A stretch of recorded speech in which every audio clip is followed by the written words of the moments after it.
Aleluias. Aleluias. Que incrível. Deus é bom. Sim ou não? Deus é bom?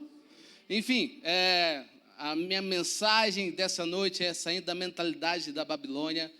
E, sabe, a partir da família de Noé, o seu filho, um dos seus filhos se levanta contra o seu pai, chamado Cã, ele se revolta contra o seu pai. E da sua descendência o mal começa a se espalhar. E um homem se levanta chamado Nimrod. E ele toma uma decisão e agora ele constrói uma cidade, ele constrói uma torre.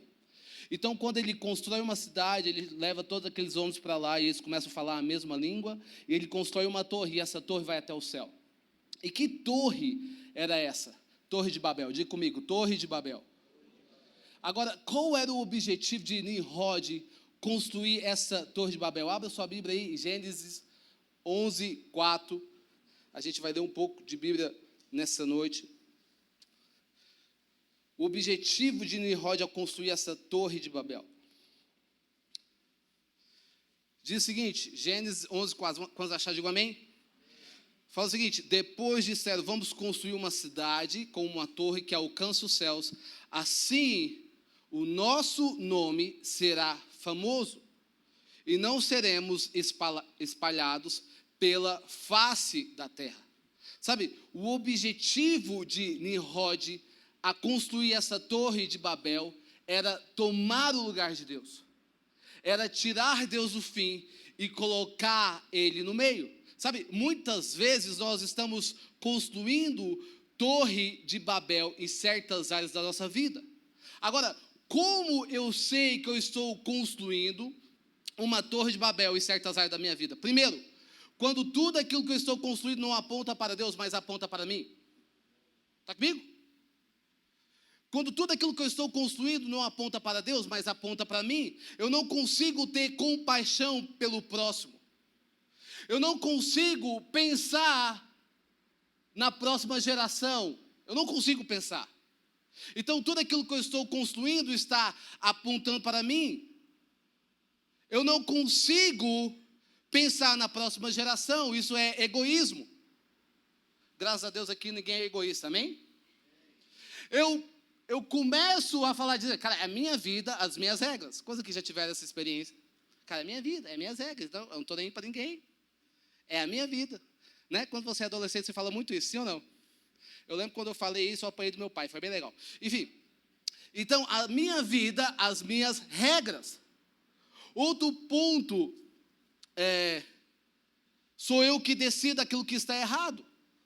Segundo ponto é, quando eu não consigo entregar o meu coração por inteiro, eu não consigo entregar os meus planos, eu não consigo entregar os meus desejos, eu não consigo entregar os meus sonhos, eu não consigo permitir que Deus venha me guiar.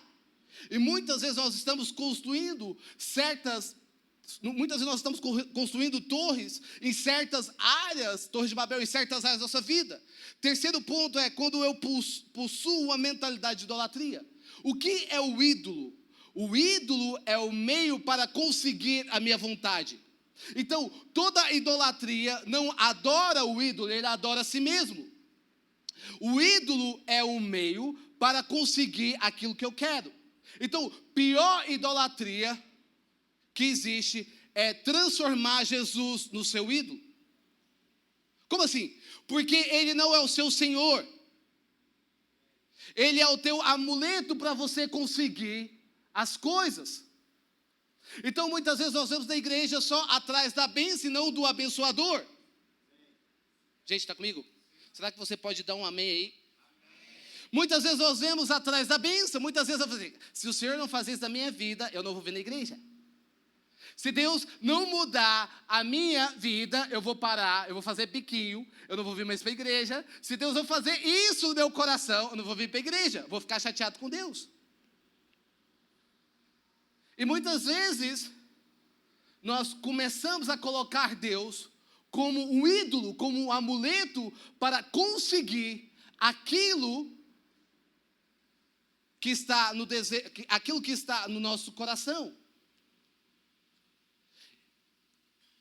E nós precisamos entender que Jesus é o Senhor. Diga comigo, Jesus é o Senhor. Diga novamente, Jesus é o Senhor. Então você precisa colocar Jesus como seu Senhor. Sabe, Babel é um projeto da terra para o céu.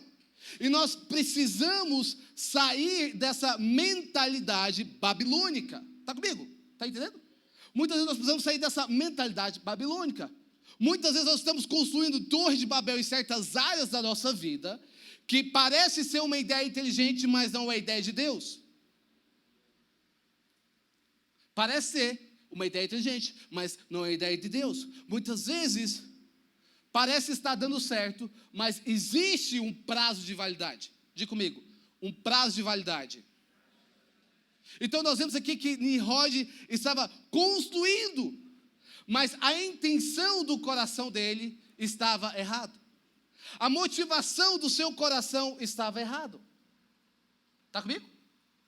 A motivação dele estava errada. Então ele queria colocar Deus, tirar Deus do fim e colocar no meio. Então nós precisamos sair dessa mentalidade babilônica e entrar na mentalidade de Betel. É isso que eu quero que você foque nesse momento. Porque Betel significa casa de Deus. Diga comigo, casa de Deus. Betel significa casa de Deus. Betel é um projeto dos céus para a terra. Quantos aqui querem esse projeto sobre a sua vida? Digam amém. Sabe, Betel é um projeto do céu para a terra. Então nós começamos agora a ler Gênesis 12, quando Deus fala para Abraão: Abraão, sai da tua terra, da tua parentela, e vai para a terra que eu lhe mostrarei. E no meio do caminho, Deus aparece para Abraão. E o interessante é que quando Deus aparece para Abraão, Abraão levanta uma oferta. Olha que interessante. Deus aparece para Abraão, e Abraão agora levanta uma oferta. E nós vamos ver aqui que Deus fala para Abraão, fala assim: Abraão, eu farei do teu nome famoso e você será uma bênção. Olha que interessante, em Gênesis 11, nós vemos aqui que Nimrod estava construindo uma torre de Babel para ser famoso. Agora em Gênesis 12 nós vamos ver aqui que Deus fala para Abraão que ele será famoso e será uma bênção. Por quê? Por que Deus falou para Abraão que ele seria famoso e uma bênção? Porque aquilo não estava no seu coração. Por que Deus falou para Abraão que ele seria famoso? Porque aquilo não estava no teu coração. Nimrod estava querendo fazer as coisas à força do teu braço. Quantas vezes nós queremos fazer as coisas à força do nosso braço? Está comigo? Tem uma frase do Bill que eu amo, que fala o seguinte: a força que você utiliza para abrir a porta é a mesma força que você vai utilizar para mantê-la aberta. Sabe, existem certas áreas das nossas vidas que nós estamos utilizando a força do nosso braço. E você vai descansar. Mas a porta que Deus abre, ninguém pode fechar. Gente, está comigo? Será que eu posso ouvir um glória a Deus aqui? A porta que Deus abre, ninguém pode fechar. E nós vemos aqui agora o favor de Deus alcançando a vida de Abraão. Fala assim: Abraão, eu vou fazer você famoso e uma bênção. Então, nós vemos aqui que a influência de Abraão tinha um objetivo. Qual era o objetivo? Dele abençoar uma nação. Isso quer dizer, tudo aquilo que Deus coloca na tua vida tem um objetivo. Não pode morrer em você. Está comigo? Aquilo que Deus coloca na tua mão não pode morrer em você. Porque Jesus não morreu cheio, Jesus morreu vazio. Gente, vocês estão entendendo? Jesus, ele não morreu cheio. Então, toda a influência que Deus tem colocado na tua mão, todo o favor que Deus tem colocado na tua mão, não é simplesmente para você. Porque Deus não é egoísta. Isso não faz parte do caráter de Deus. Deus, ele ama abençoar. Então, nós vemos aqui que Deus fala: você vai ser famoso e você será uma bênção. E Deus cumpre agora as promessas sobre a vida de Abraão, porque Abraão era obediente. Diga comigo, obediente. Deus, ele não cumpre as promessas na vida de Abraão, Porque, falou assim, cara, vou cumprir. Porque ele não fez nada. Não. Abraão, ele foi um homem obediente, ele foi um homem que foi temente a Deus, e ouvia a voz dele, e seguia aquilo que Deus está falando para ele seguir. Então Deus cumpre a promessa. Aí Abraão recebe agora o seu filho Isaque. Diga comigo, Isaque, o filho da promessa. E agora Isaque tem 2 filhos. Quais eram esses 2 filhos? Esaú e Jacó. Diga comigo, Esaú e Jacó. Gente, quando estão lendo a Bíblia aqui, diga amém. Amém, obrigado. Beleza? Então, ele agora tem 2 filhos. Esaú era o primogênito. E agora Jacó rouba a primogenitura de Esaú. E Jacó agora foge. E no meio do caminho, Deus encontra com Jacó. Era nessa parte que eu queria chegar. Deus encontra com Jacó. E Jacó foi tão impactado por esse encontro com Deus, que ele fala o seguinte: esse lugar chamará Betel. Betel é a casa de Deus. Jacó foi tão impactado por aquilo que estava vivendo em Deus, que ele fala assim: Deus, se o Senhor estiver comigo, se o Senhor realmente estiver comigo, eu darei dízimo daquilo que o Senhor colocar nas minhas mãos. Olha que interessante. Então nós vemos logo adiante, e eu amo essa parte, quando Jacó teve um encontro com Deus, e o encontro com Deus te leva a ter uma nova identidade. Diga comigo, nova identidade. Todo encontro com Deus te leva a ter nova identidade. E nós vemos aqui que logo em diante, Jacó, ele encontra a mulher dos seus sonhos. Essa mulher chamava Raquel. Gente, está comigo? Está comendo? Ela chamava Raquel.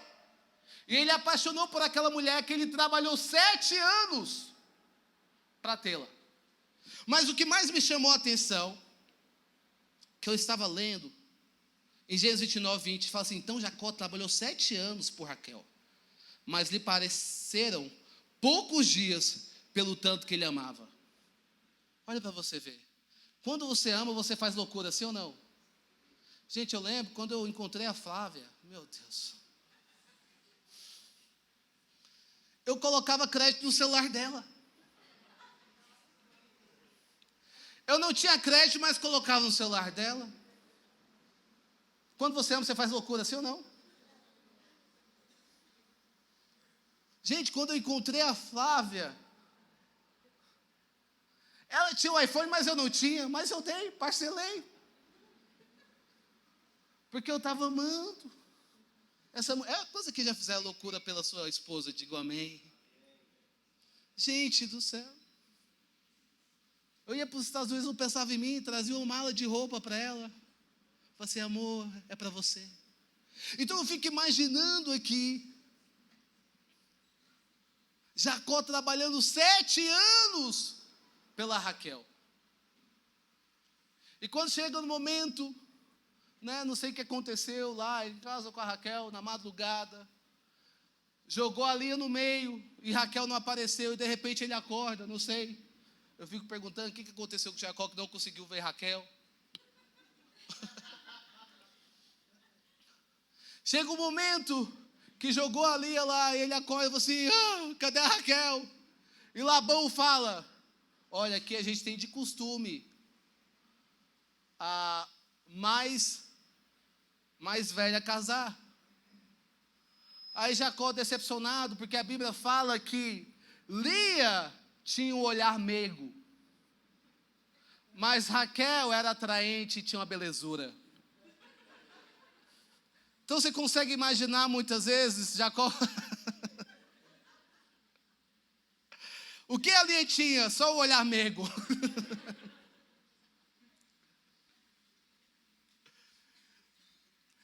Então a palavra fala que Jacó trabalhou mais 7 anos, ao total 14 anos, trabalhando tudo por causa do seu amor. Gente, a gente não precisa voltar nesse tempo onde os homens trabalham 7 anos para conquistar sua esposa. Amém, gente? A gente tem que fazer 7 anos. E agora A palavra de Deus fala que Jacó, ele foge de Labão, né? Olha o nome, Labão. Ele foge de Labão. E agora ele encontra com os anjos. Diga comigo, os anjos. E ele começa agora a guerrear, a lutar contra os anjos. Não sei, quantos aqui já cantaram Corinho de Fogo? Os mais crentes mais velhos vão entender isso, essa nova geração. Jacó segurou o anjo, então vem desse momento aí. Então Jacó agora começa a guerrear. E é interessante que a Bíblia fala que o anjo desloca a coxa de Jacó. E Jacó continua guerreando, até no momento que os anjos falam: Jacó, o seu nome será Israel. Diga comigo, Israel. Israel significa aquele que lutou contra Deus. Sabe, quando você tem um encontro com Deus, o encontro com Deus é uma oportunidade para você viver aquilo que Ele tem sobre a sua vida. Deixa eu falar novamente. O encontro com Deus é uma oportunidade para você viver aquilo que Ele tem sobre a sua vida. Sabe, é interessante que Jacó, ele lutou. Lucas, o que você está querendo dizer? Sabe, muitas vezes nós precisamos lutar pela oportunidade que Deus colocou sobre as nossas vidas. Muitas vezes nós precisamos lutar por aquilo que Deus tem colocado sobre as nossas vidas. Nada vai acontecer de repente se você não lutar por elas. Nada vai mudar na sua vida se você não lutar, se você não se posicionar naquilo que Deus tem para você. Se você quer ter uma mudança extraordinária, você precisa lutar por ela. Diga, eu preciso lutar pela oportunidade que Deus tem me dado. Você precisa lutar por aquilo que você acredita. Sabe, quais são as palavras que Deus liberou sobre a sua vida que você parou de lutar por elas? Está comigo? Não vai acontecer. Não vai acontecer por acaso. Você precisa lutar, porque uma nova identidade de Deus, que Ele te dá essa oportunidade de você mudar o teu percurso, vai exigir de você um posicionamento. Diga comigo, posicionamento. Eu lembro que quando eu tive um encontro com Deus, eu estava naquela crise de identidade, coisa que já viveram essa crise de identidade. Eu estava na crise de identidade, nasci no lar cristão, meus pais pastores, eu nasci no lar, e eu falei assim, cara, será que realmente Deus é real? Será que realmente Deus existe? Será que isso aqui não é balela? Será que meus pais, eu pensava, será que meus pais, eles não estão simplesmente, isso aqui é algo, balela, algo que eles enganam as pessoas? Eu comecei a perguntar isso para Deus. Falei, Deus, se o Senhor é real, aparece para mim. Porque cada um nasceu numa religião, e eu quero saber, qual é a religião certa? Ou será que não existe religião? Eu comecei a entrar nessa crise de identidade. Eu lembro que eu estava voltando da escola, eu não esperava por aquilo, e de repente, eu comecei a sentir uma voz de dentro para fora, fazer, Lucas, eu te amo. Mesmo você não acreditando em mim, eu continuo te amando. Meu coração começou a queimar. Eu falei, cara, é coisa da minha cabeça. Que loucura. Meu Deus do céu. E eu comecei a sentir a presença de Deus, de uma forma que eu comecei a sentar na calçada. Eu sentia, e ele falou assim, você me ama? Eu falei assim, eu te amo. Eu não sabia fazer. Eu te amo. Eu comecei a chorar naquele exato momento, e algumas pessoas chegaram perto de mim e falaram assim, ei, você está bem? O que está acontecendo com você? E eu não conseguia responder, eu só chorava. Eu senti que algo estava mudando no meu coração, e de repente chega uma senhora também que eu não conhecia, ela chega perto de mim e fala assim, pode ficar tranquilo, a presença de Deus está sobre a vida desse garoto. Sabe, essa mulher só foi uma confirmação que eu não estava ficando doido. Mas o encontro com Deus não vai te mudar do dia para a noite. Quantos entendem isso? O encontro com Deus é um processo. Não quer dizer que eu tive um encontro com Deus e algo mudou dentro de mim. Foi um processo. Está comigo? Foi um processo, foi uma mudança. Eu já estava tendo as minhas experiências com Deus, e isso começou a ter uma mudança dentro de mim. Então, quando você começa a ter uma mentalidade de Betel, você começa agora a viver de encontros e encontros. Está comigo? Você começa agora a experimentar Deus sobre a tua vida. Você começa a entender a sua verdadeira identidade. Você não está aqui por acaso. Você tem um propósito aqui nessa terra. Você não está aqui só de passar, cara, foi por acaso. De repente eu apareci aqui. Não. Existe um propósito de Deus sobre a tua vida. E o que o inimigo não quer? Que você tenha propósito.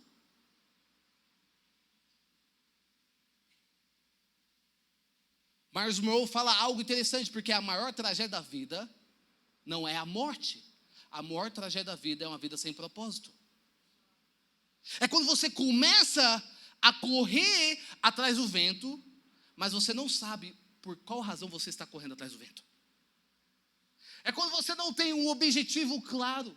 E sabe qual é interessante? Pessoas que não têm identidade, eles são influenciados por qualquer um. Pessoas que não têm identidade, eles são manipulados por qualquer um. Você se move, pela multidão. E o que Deus quer trazer sobre a tua vida se chama identidade. Diga comigo, identidade. Está comigo? Deus quer trazer na sua vida uma nova identidade. Está comigo? Então, quando você compra um celular, você compra um iPhone, você compra um Samsung, você compra o Nokia 3320, só os mais velhos vão entender isso. Você compra um celular, você lê o manual, sim ou não? Não. Quantos aqui não leu o manual? Levanta a mão. Você vai mexendo, vai? Sabe o que é interessante? Por você não ler o manual, você está utilizando o seu celular, talvez 3, 4%. Assim é a nossa vida sem Deus. Por nós não lermos o manual, por nós não termos o conhecimento sobre a Bíblia, a gente está vivendo 3, 4% aqui na terra. Porque uma coisa que o inimigo quer é governar você pela ignorância.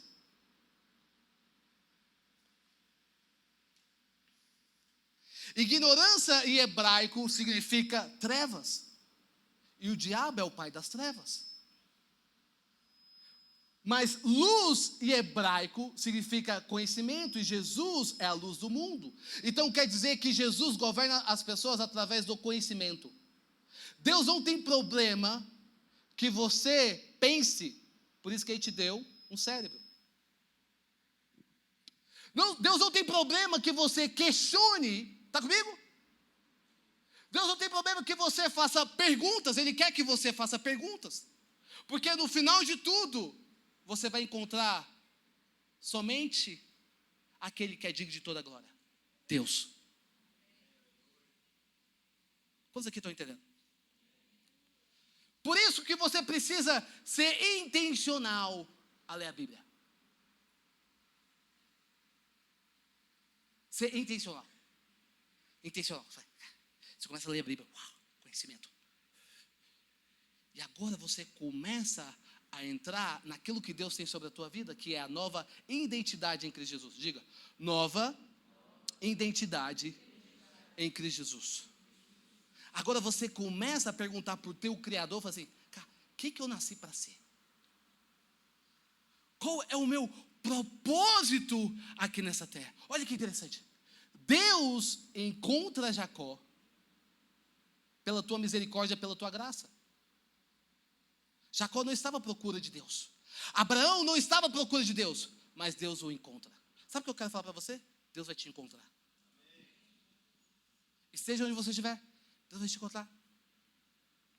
Você pode estar lá na balada, Deus vai te encontrar na balada.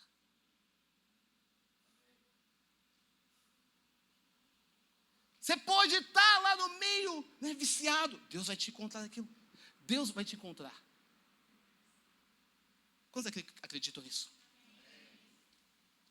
Por isso que nós precisamos ter uma mentalidade de Betel. E não somente uma mentalidade de Betel, mas nós precisamos lutar. Sabe, eu quero te encorajar nessa noite. Lute por aquilo que Deus tem colocado sobre a tua vida. Lute pelas oportunidades que Deus tem dado para você. Não para de guerrear. Olha para o teu irmão e fala, não para de guerrear. Diga novamente, não pare de guerrear.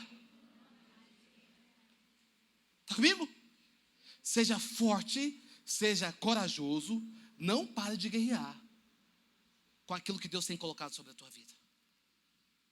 Quando você constrói uma mente de Betel, isso também começa a trazer arrependimento. Arrependimento é mudança de atitude, mudança de pensamento. Agora, quais são os sinais que o arrependimento traz em sua vida?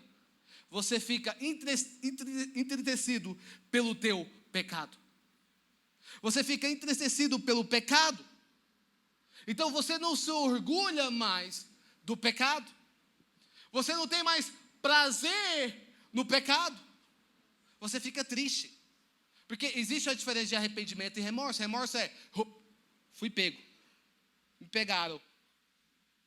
Nossa, meu Deus, eu não queria que essa pessoa visse isso. Você teve um remorso. Arrependimento é, eu estou triste, mesmo ninguém me vendo.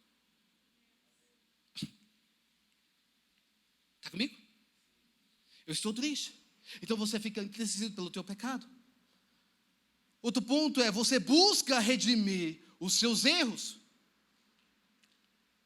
Você busca redimir, você não terceiriza para ninguém. Sabe? Muitas vezes a gente fala, cara, eu errei.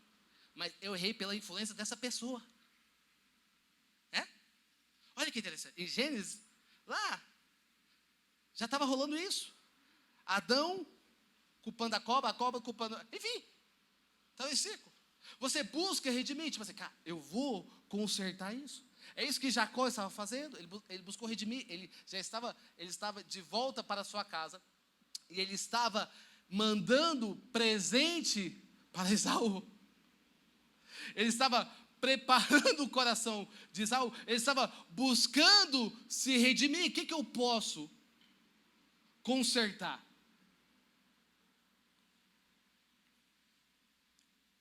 O que eu posso?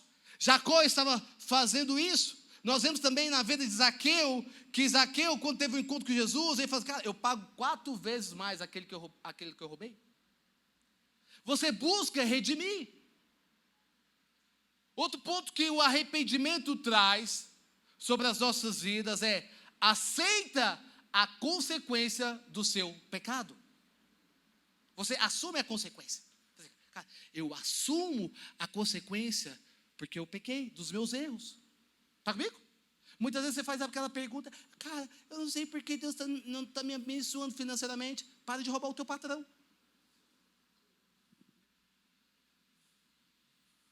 Eu não sei por que Deus não está me abençoando. Ninguém gosta de mim. Para de falar mal dos outros. Está comigo? Eu não sei por que ninguém está abençoando. Para de cobiçar. Eu não sei, cara, porque, sabe, eu sou uma pessoa tão boa. Eu venho para a igreja, eu levanto a mãozinha, canta a Ele a glória, até choro. Sabe, talvez externamente você parece ser muito bonito para as pessoas que estão ao seu lado, mas Deus, Ele conhece o teu coração.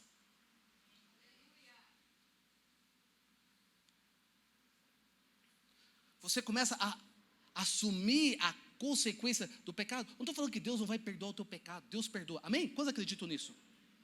Quantos aqui pecam todos os dias? Só levanta a mão quem peca todo dia.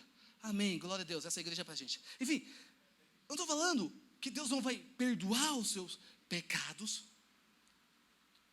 Mas eu estou falando que pecado existe consequência. Sim ou não? Gente, sim? O pecado existe consequência. Talvez Deus vai dar uma amortecida. Mas o pecado existe consequência. Então você precisa assumir consequência. Aquele que tem um coração arrependido, assume a consequência. Eu não vou culpar ninguém. Eu não vou terceirizar. Eu vou assumir a consequência. Porque criança foge, homem assume.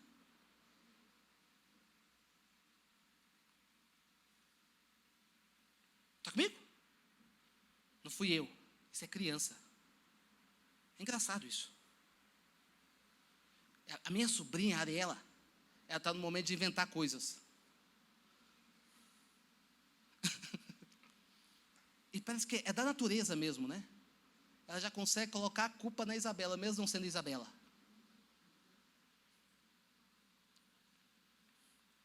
E muitas vezes da nossa natureza nós não queremos assumir a consequência do pecado.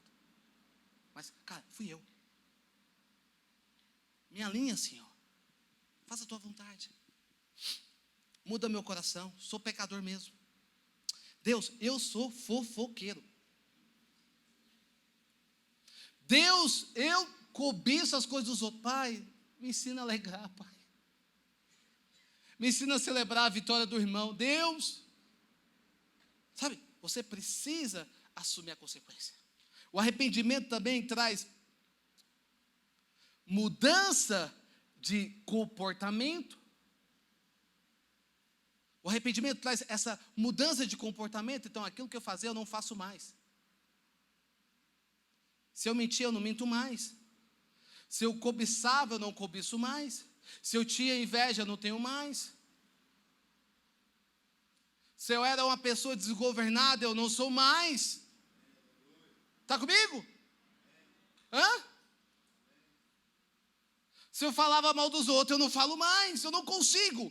Porque o arrependimento traz uma mudança de comportamento. Eu não sei. Eu tinha em mim, eu acho que não era em mim, era o demônio, estou brincando. Mas eu tinha aquele espírito de mentira. Você sabe aquela pessoa que consegue mentir? Eu era muito bom nisso. Eu mentia tanto, que eu lembro que um dia, eu gosto dessa história. Eu lembro que um dia eu peguei uma bicicleta do irmão, e eu peguei era para devolver, no outro dia. E eu fiquei 3 meses andando com essa bicicleta. 3 meses, pensando que a bicicleta é minha. E eu lembro que uma pessoa, um amigo meu, falou assim, Lu, vamos andar de bike. Então, começamos a andar de bike. E todo mentiroso é criativo. E eu lembro que ele falou assim, e aí, Lucas, essa bike, cara, é muito cara. Eu falei, foi meu pai que me deu. Curtiu? E acelerei. Dá para passar diversas marchas. Ele, vamos para a tua casa? Vamos. Cheguei em casa. Quando eu chego em casa, quem estava lá em casa? Aquela tia que me prestou a bicicleta. Pela primeira vez eu pedi, Deus, cala a boca da minha tia. Cala a boca dela, Deus. O Senhor conhece meu coração, já me arrependi. Deus só não calou a boca da minha mãe. Aprenda a fazer a oração certa. E minha mãe, e aí, Lucas? Vai devolver a bike da sua tia? E eu mentiroso, tipo... E cara, foi engraçado porque... Aquele meu amigo novo olhou para mim e falou, ei, você não precisa ser mentiroso para ser meu amigo. Tem amigos que te exortam. Gente, nunca mais vou mentir. Foi uma libertação.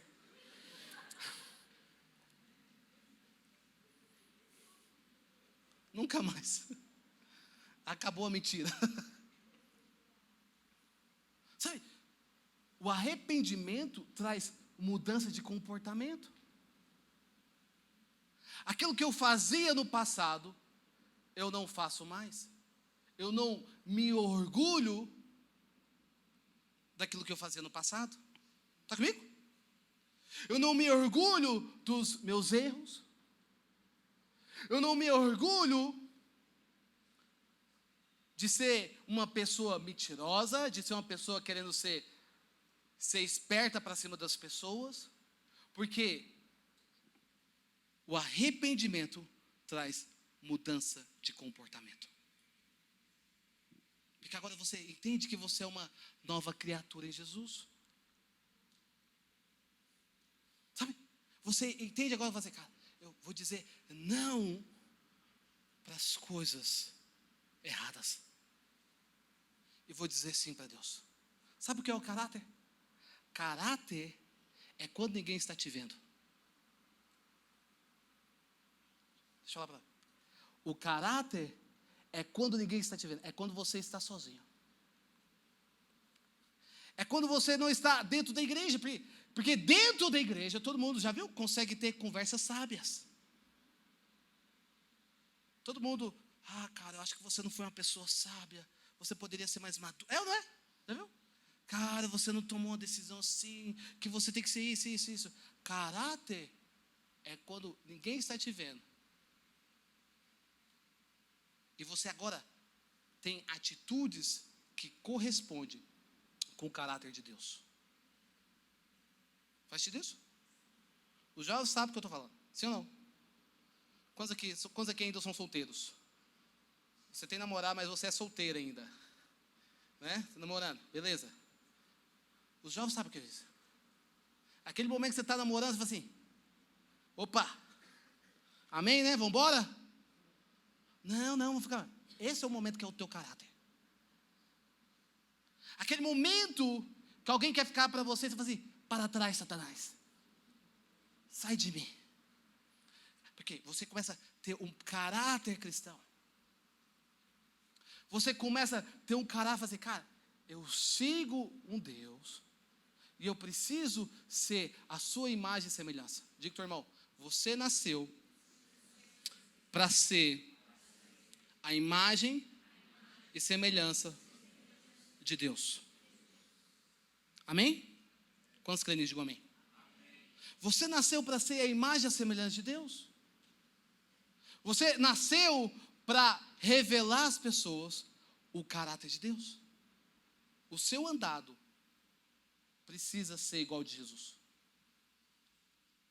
O seu olhar precisa ser igual a Jesus. Aquilo que você fala precisa expressar Jesus. Sabe, você não precisa andar com a Bíblia, né? 24 horas, fazer, cara, eu sou cristão, velho. Sou louco por Jesus. Amém por isso. Amém que você não tem vergonha de Deus. Mas você não precisa de uma Bíblia para você mostrar que você é cristão. As pessoas vão olhar em você e falar assim, cara, você é diferente.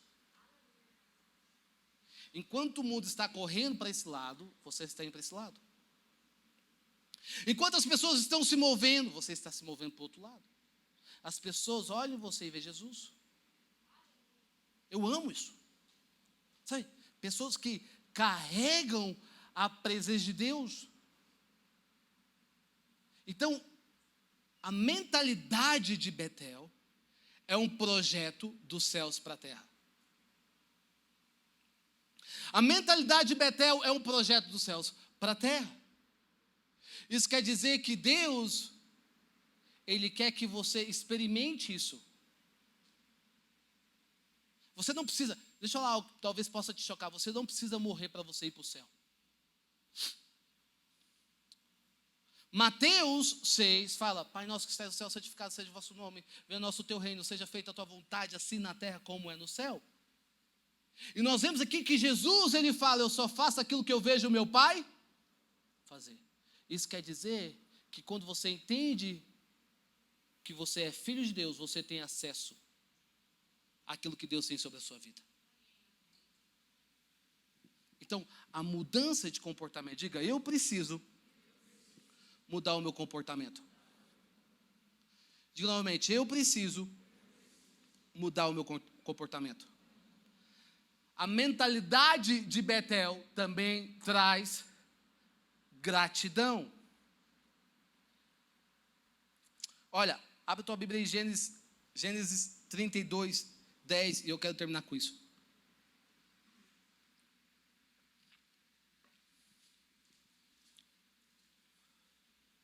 Quantos aqui estão entendendo essa palavra? Digo amém.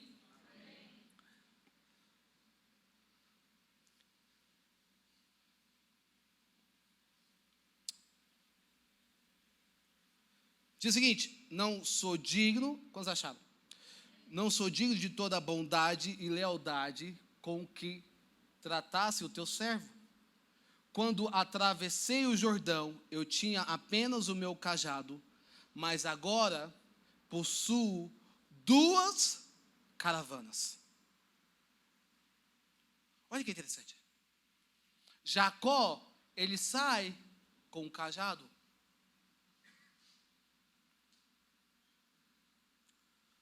Antes de Jacó atravessar o Jordão, ele só tinha um cajado. Depois que ele atravessou, agora ele tem 2 caravanas. O que significa? Ele está falando de prosperidade. Está comigo? Jacó, ele tinha prosperidade e ele estava sendo grato a Deus pela prosperidade que Deus estava colocando na mão dele. Jacó não merecia aos nossos olhos, sim ou não? Jacó, ele não era rico, aliás, Jacó, ele não era digno, ele não merecia. Mas é isso que Deus faz. Deus nos alcança, a misericórdia dele nos alcança, mesmo eu e você não merecendo. E o que gera no coração de Jacó? Gratidão. O que gera no coração de Jacó é gratidão a Deus. Ele fala assim: Deus, o Senhor é tão leal comigo. O Senhor é tão fiel comigo. Olha que interessante. Ele começa a ser grato a Deus por tudo aquilo que Deus está fazendo sobre a vida dele. Sabe, existem certas coisas na tua vida, na verdade, todas as coisas da tua vida, que não tem a ver com o teu entendimento, não tem a ver com a tua inteligência, não tem a ver que você mereça, tem a ver com Deus. Tem a ver com Deus. É aquele favor de Deus sobre a tua vida. Você não sabe explicar. Você simplesmente vai falar: cara, isso aqui é Deus. É Deus soprando o teu nome. E você fala assim: cara, isso aqui é Deus. Não tem a ver que você é o cara de muita estratégia. Eu sou muito inteligente. Não. Isso aqui é favor de Deus. Não tem a ver que você mereça. Fazer, isso aqui é favor de Deus. É aquele momento que você reconhece Deus sobre a tua vida. Quantos aqui foram alcançados por Deus? E quantos aqui são gratos por aquilo que Deus está fazendo sobre a sua vida? Isso se chama gratidão. A gratidão te faz olhar para trás e ver o quanto Deus foi fiel e leal para conosco.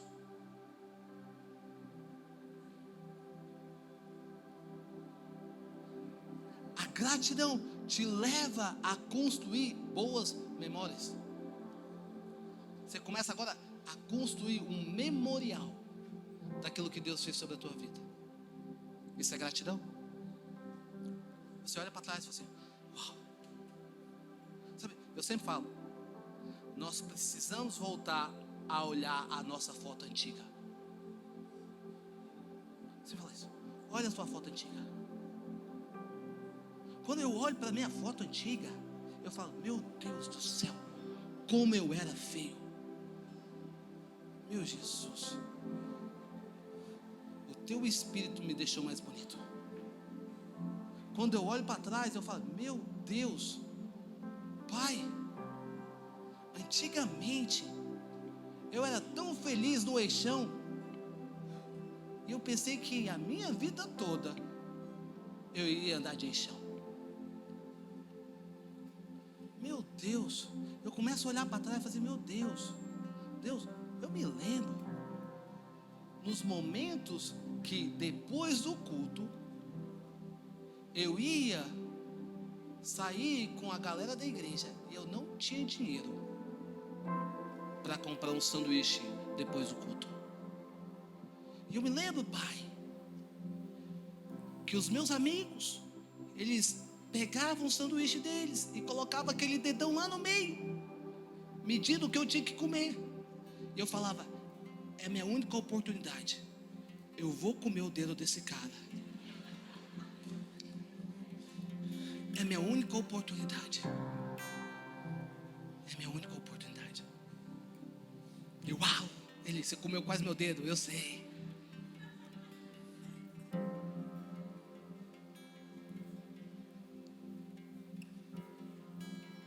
Meu Deus, quando eu começo a olhar para trás, eu começo a ser grato por aquilo que Deus está fazendo na minha vida. Eu nunca imaginei que um dia na minha vida eu iria estar falando aqui para vocês. Eu nunca imaginei que um dia da minha vida eu ia viajar tanto para fora.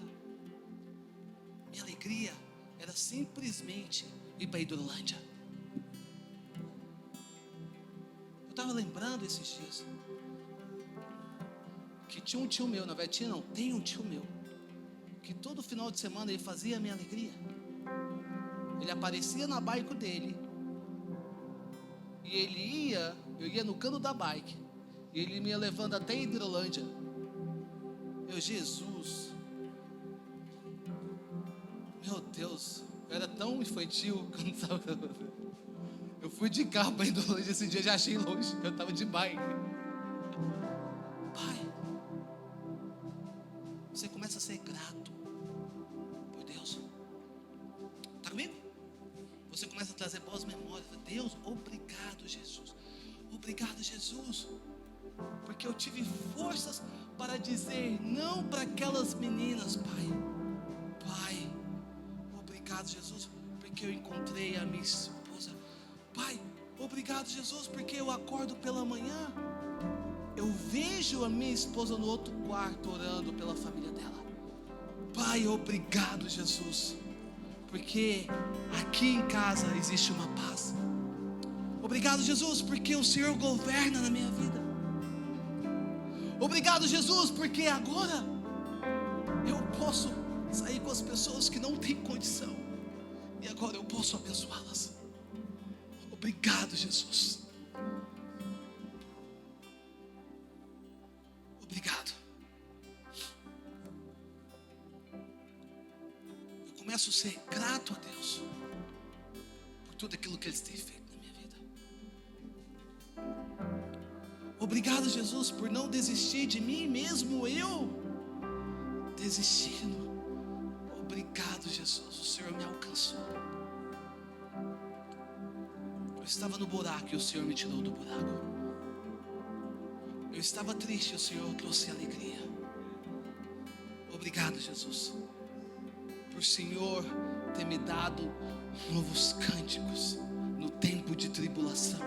Obrigado, Jesus. Eu começo agora a trazer memórias. Hoje eu vejo minhas sobrinhas.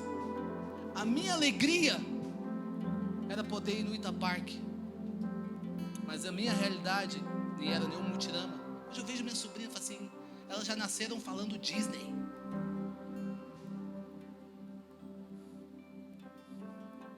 Elas já nasceram falando, eu sou americana, você não é. Eu falei, tudo bem, eu te perdoo. Obrigado, Jesus.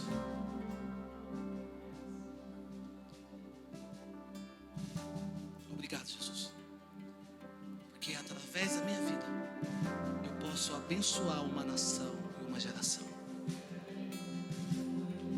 Obrigado. O que você é grato nesse momento?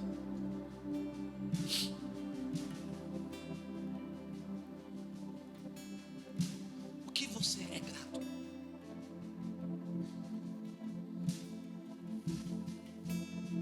Sabe, muitas vezes nós precisamos trazer para a memória aquilo que nos dá esperança. Talvez você não esteja o caminho que você queria estar, mas você está no caminho. Você está no caminho. Você está no caminho. Porque Jesus é o caminho, a verdade e a vida. E ninguém vem ao Pai a não ser por Ele.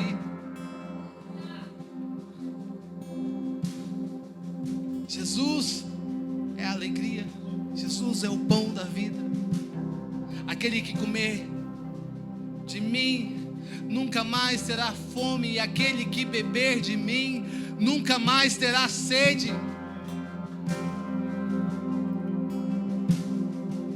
Ele é a provisão. Ele é o alfa, Ele é o ômega. Ele é o começo, Ele é o fim. Você está no caminho. Diga, eu estou no caminho. Diga novamente, eu estou no caminho. Se você está no caminho de Jesus, você não tem o que temer.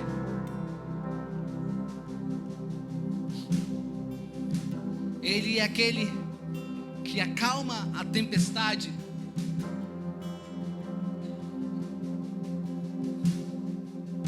Ele é aquele que abre o mar.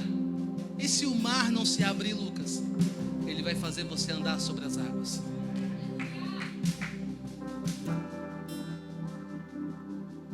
E tudo que você precisa é ser grato. Deus, eu sou grato. Construa memoriais. Escreva no teu bloco de nota. Não apague aquela foto antiga. Aquela foto antiga tem a ver com a tua história.